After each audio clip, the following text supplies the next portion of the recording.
Yo, my people, I'm working with Amy, and she asked me such a profound question, and I'm gonna share the answer with her and with you on this video. Check it out.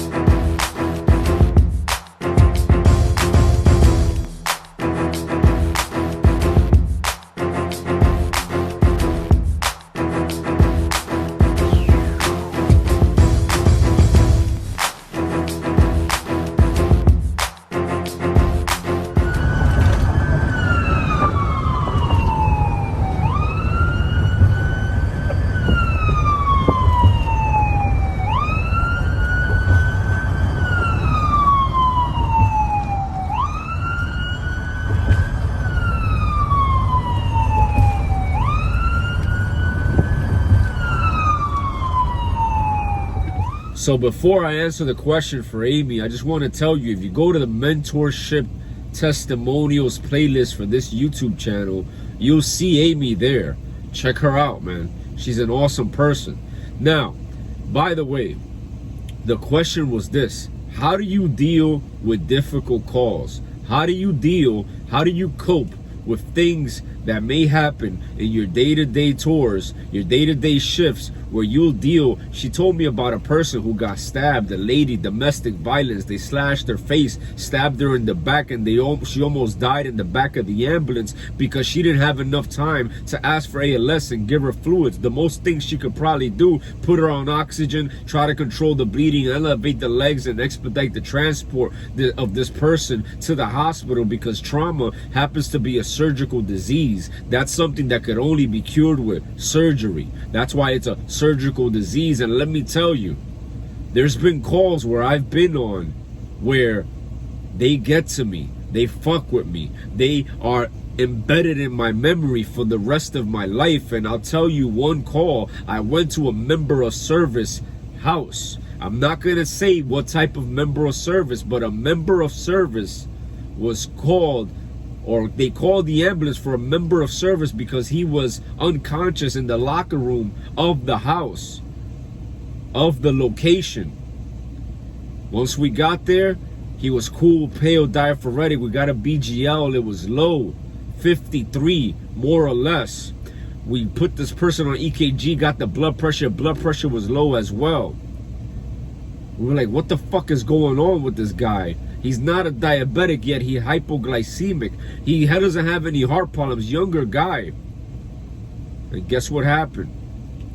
By the time we got him on the stair chair, got him out of the first responder building, got him onto the ambulance, it was me, my partner, and no backup. And what we saw was a fucking barricade of first responders, a cavalry, blocking off all the traffic from the location to the hospital. Everything was blocked off because they wanted to let no traffic interrupt from the transport of this person to the hospital. It was me and my partner, Vinny. He's also in the testimonial section of this YouTube channel, Vinny Pinagorte. We had a student. His name is John. Shout out to John Lewis. Love you, bro. A student is not supposed to drive the ambulance. A student is supposed to help with patient care. But the patient was so critical, we couldn't trust the other first responders to drive because their emotions were all out of whack. They were going crazy because their comrade, their co-worker, was fucking dying. So we couldn't let them drive. Their emotions were too crazy. I let the student drive. John, yo, drive us to the hospital. I trusted him. He was my partner. We worked them up, and guess what happened? By the time we pulled into the ER bay, it was filled with lights. A whole bunch of first responder cars. The first responder died. As we pulled into the ambulance bay, he went into asystole. We did everything we could. Started the line, gave him fluid, elevated his legs, gave him oxygen, expedited transport, gave him glucose. We did everything we could. In less than 10 minutes, he died anyway. Fucking hurt my heart. Every bone in my body was aching.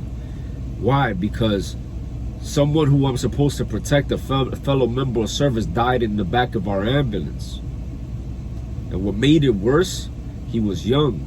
He was a man of service, just like my brother, who was kidnapped in Iraq in 2008. And he was kidnapped by the fucking terrorists, the insurgents, and then he was a prisoner of war who was killed in action. Look him up, Alex Ramon Jimenez, out of Fort Drum, New York, 10th Mountain Infantry. Infantry, motherfucker, are the people who walk with a shotgun and they do patrol. These are not the motherfuckers behind a computer. They're foot soldiers. It's the type of shit you see in a motherfucking movie.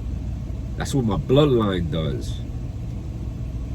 You understand? And that shit almost made me cry. It fucked me up just writing the ACR, writing down what happened, because I was thinking about the fucking guy who had a family, and I was thinking about my brother, and I was going crazy because they were pretty much the same age and they both died in the line of work.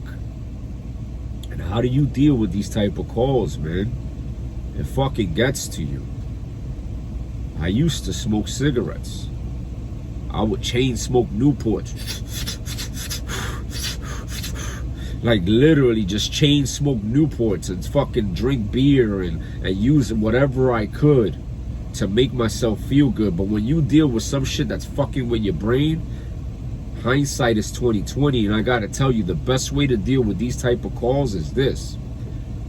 You need to vent with things that build you up instead of break you down. Therapy is good. Reaching out to people is good. You could do whatever the fuck you want as long as you don't kill yourself. Why? Because a lot of people, they deal with stress during COVID. Brothers and sisters literally committed suicide because of what they saw during the pandemic. So whatever works for you, do it as long as it works. I'm just sharing with you what works for me. I get physical. I fucking punch a punching bag. I lift up 300 pounds. I get physical. I try to vent in a very physical manner. So you don't have to lift 300 pounds. But if you're feeling stressed out, if the job is getting to you, go ahead and do 100 burpees. If you've never done burpees, by burpee 57, you're so busy trying to fucking breathe and catch your oxygen that you forgot what the fuck was stressing you out. And then after you're done off that high of the exercise, those negative thoughts will creep back in, maybe 1 or 2 hours later, and then that's when you work out again. And do 100 more burpees or 100 more push-ups or whatever the fuck. You go for a walk in the park, walk your dog, go for a jog, anything along those lines. But move your body, because the cure is in the pump. The cure is not in the food.